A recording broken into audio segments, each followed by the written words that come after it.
네, 안녕하세요. 최지은입니다. 오늘은 궁합 중에서 금의 연애 방식, 금의 사랑 방식에 대해서 알아볼 건데요.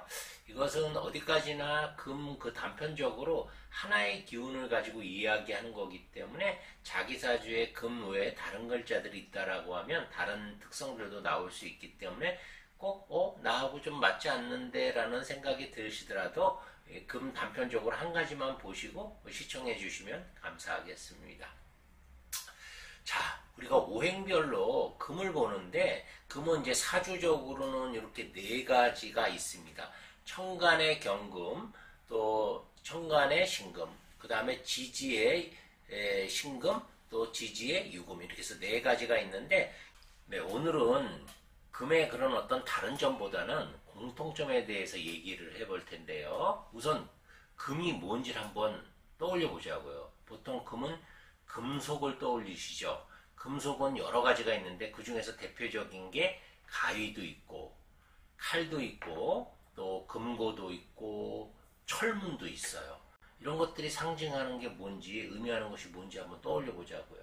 우선 가위라는 것은 불필요한 부분들을 잘라내기 위해서 필요한 거예요. 그래서 우리가 가위질 한다고 하잖아요. 영화 같은 경우에도 불필요하고 재미없는 부분들은 다 잘라내고, 우리가 글을 써도 불필요하고 이런 것들은 다 잘라내고, 또 옷을 만들 때도 마찬가지죠. 또 음식을 만들 때 칼을 쓸 때는 어때요?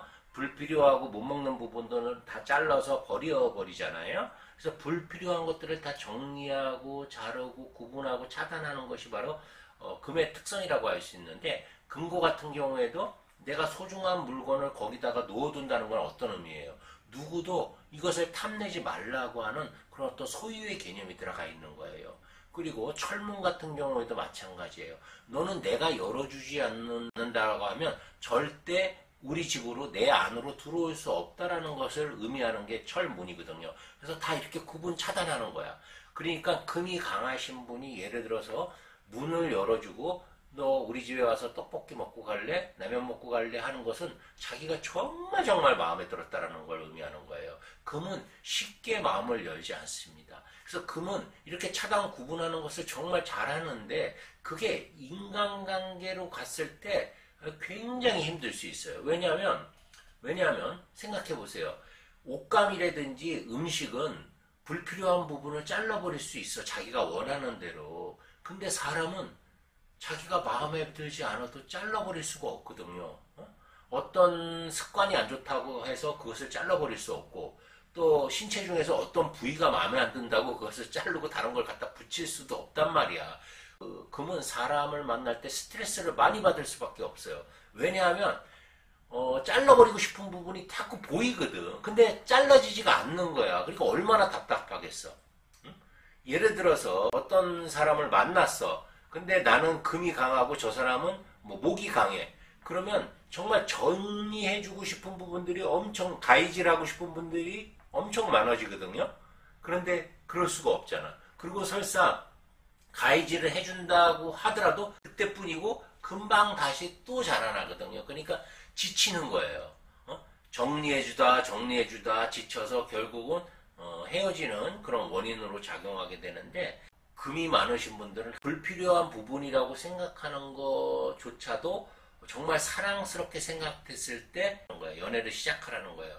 그런 것들을 다 감수할 마음이 어느 정도 생기지 않았다라고 하면 중간에 무조건 헤어지게 돼 있어요. 금이라는 것은. 그러니까 내가 잘라주고 싶은 부분을 자르지 못한다라고 하면 금은 지쳐서 포기하게 돼 있는 게 금의 연애 방식이라고 볼 수 있습니다. 이렇게 금이 불필요한 부분들을 다 잘라내고 나니까 자기는 정작 외롭고 고독해진다라고 느낄 수밖에 없는 거예요. 보통 가을이라는 계절도 그렇잖아요. 우리가 금을 보통 가을의 계절이라고 하는데, 가을은 결실을 맺기 위해서 그동안 정을 맺고 인연을 맺었던 꽃과 잎을 다 떨어뜨려야 돼. 그래야지 열매가 맺어질 수 있거든요. 그러니까 항상 그 외로움과 헤어짐의 그 어떤 아픔이 있는 거예요. 기본적으로. 그러니까 내가 뭔가 목적을 실현하기 위해서는 이제 이렇게 정리를 하고 떠나보내야 되는 그런 마음이 있는 거예요. 그래서 우리가 보통 금을 고독의 계절, 외로움의 계절이라고 하죠. 낙엽이 지고 모든 생명들이 죽어서 황량한 그런 어떤 들판을 연상하게 되죠. 그렇지만 또 내가 뭔가 결실을 가졌기 때문에 그 안에서는 여유도 생길 수 있는 거예요. 그래서 내가 가진 것들을 베풀 수 있는 그런 마음도 있어요. 그래서 금은 내가 좋으면 아낌없이 주는 그런 어떤 잘 베푸는 마음도 있습니다. 토처럼 그렇게 전부 다 꽁쳐두고 뽑아내지 않는 게 아니라 그냥 다 줘. 철문이 열리면 그 안으로 누구든지 들어와서 편안하게 내 것처럼 쓸 수 있는 그런 마음도 있는 것이 바로 금이에요. 그러니까 금은 정말 내가 좋아하는 사람을 만나야 돼요.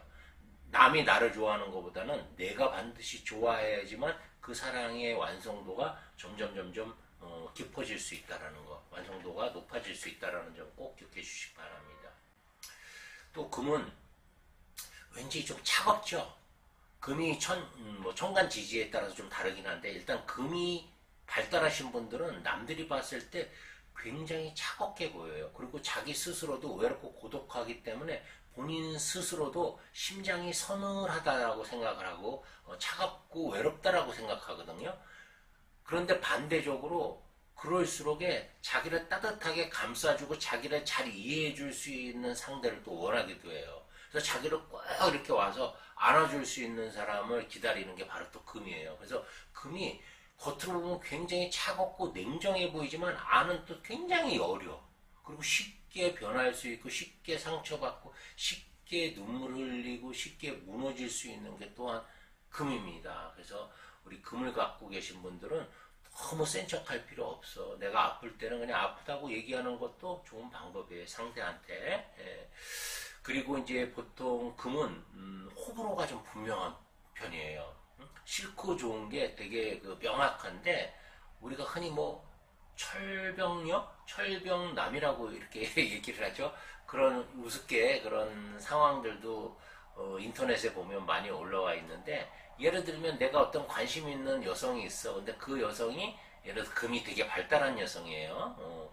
그런데 그 여성한테 혹시 너 영화 보러 갈래? 이번 주말에 시간 돼? 이렇게 물어보면 그냥 여지가 없어. 그날 나 교회 가야 돼. 혹은 뭐 친구랑 선약이 있어. 그래갖고 아예 여지를 안 줘. 그리고 예를 들어서 너 잠실 사지? 오늘 같이 같은 방향이니까 내가 갈 때 바래다 줄까? 그러면 아니 남아서 오늘 야근해야 돼. 이런 식으로 아예 여지를 주지 않아요. 자기가 마음에 들지 않을 때는. 그러니까 금이 정말 마음에 들어서 데이트를 요청했는데 그것을 금이 받아들였다라는 것은 마음에 무조건 있는 거야. 그거는 이미 50%가 성공하고 들어간 거예요. 예? 그때 자기의 어떤 그런 따뜻한 모습이나 금을 이해해 줄 수 있는 그런 어떤 마음을 보여줄 수 있다라고 하면 연애는 굉장히 급속도로 진행될 수 있어요. 금은요, 굉장히 냉정하고 차가운 것 같으면서도 자기가 또 이렇게 갖고 싶은 어떤 욕망이 마련이 되면 저돌적으로 취하려는 그런 기운이 있어요. 뭔가 목적이 생기고 내가 정말 갖고 싶은 게 생기면 그것을 향해서 그냥 돌진한다고. 가져야지만 직성이 풀려. 가지지 못했을 때는 엄청난 그런 어떤 분노가 끌어오르고 다 부셔버리고 망가뜨려버려야 하는 그런 마음도 생기는 게 바로 금이에요. 그러니까 금은 내가 보석도 될 수 있지만 흉기도 될 수 있다는 거예요. 그래서 금이 많으신 분들, 금의 연애 방식, 금의 사랑 방식은 우선 뭐냐면 너무 그렇게 구분하고 차단하고 내 마음에 드는 것만 이렇게 찾아다니지 마시고 좀 둥글둥글하게 다 그놈이 그놈이고 그 여자가 그 여자거든. 그러니까 너무 따지지 말고 따지다 보면 만날 수가 없어. 얘는 이래서 마음에 안 들고 얘는 저래서 마음에 안 들고 그러면 라면 먹고 갈 남자친구는 없는 거예요, 영원히. 그러니까 어느 정도 마음을 비우시고 만나는 게 좋다. 왜냐하면 금은 이미 처음부터 차단을 하고 들어가기 때문에 사람을 오래 만날 수가 없어. 만나다 보면 좀 달라질 수도 있거든, 사람이라는 게. 근데 일단은 첫 번째 봤는데 마음에 안 들면 그 넥스트라는 게 없는 게 금이에요. 그러니까 좋은 가능성들을 많이 놓치는 경우가 굉장히 많아. 그래서 쓸쓸하고 외롭게 혼자 사는 경우가 되게 많아. 근데 금은 또 어때요? 미남 미녀들이 진짜 많죠. 깎아놓은 밤톨처럼 불필요한 것들을 다 잘라버리기 때문에 목화처럼 그렇게 화려하진 않지만 굉장히 단아하고 차분한 매력이 있어. 금의 매력은 뭔가 이렇게 그 차분하고 단아하면서도 가라앉아 있는 그런 느낌이 들거든요. 그런데 그것이 또 굉장히 그 매섭고 아프게 느껴질 때도 있어요. 그런데 금은 남을 공격할 때도 남도 아프지만 본인도 아파. 그래서 돌아가는 길은 본인도 눈물을 흘리고 내가 괜히 했나 그러고 이런 후회들을 엄청나게 많이 해. 그러니까 금은 우선 말을 이쁘게 하는 그런 습관을 들이는 것도 굉장히 중요하고요. 그 다음에 말뿐만이 아니라 행동도 뭔가 이렇게 딱 차단하는 것보다는 약간의 여지를 두세요. 그렇게 내일 혹시 너 시간이 있니? 그러면 아니요라는 대답을 1초도 안 걸려서 하지 마시고 좀 생각하면서 글쎄요 약속이 있었나 없었나 이렇게 약간 아리까리하게 아사모사하게 이렇게 좀 여백을 두는 게 굉장히 중요합니다. 그러니까 사람들이 접근을 못해. 철벽녀니까 내가 뭔가 이렇게 고백했다가 거절당하지 않을까라는 그런 두려움이 굉장히 많은 게 금이거든요. 특히 이제 신금 같은 경우가 더 그런데, 그러니까 금이 자기 기준에 맞는, 자기 기준에 충족하는 사람을 만나서 사랑하고 결혼하고 백년해로 하는 것은 거의 불가능해요. 그러니까 어떻게 해야 돼? 결국 20년, 30년 살다 보면 너는 너대로 살고 나는 나대로 살고 너는 이래서 좋고 너는 또 이런 점이 단점이고 이런 점이 장점이고 서로 다르다는 것을 인정해 주는 수밖에 없어.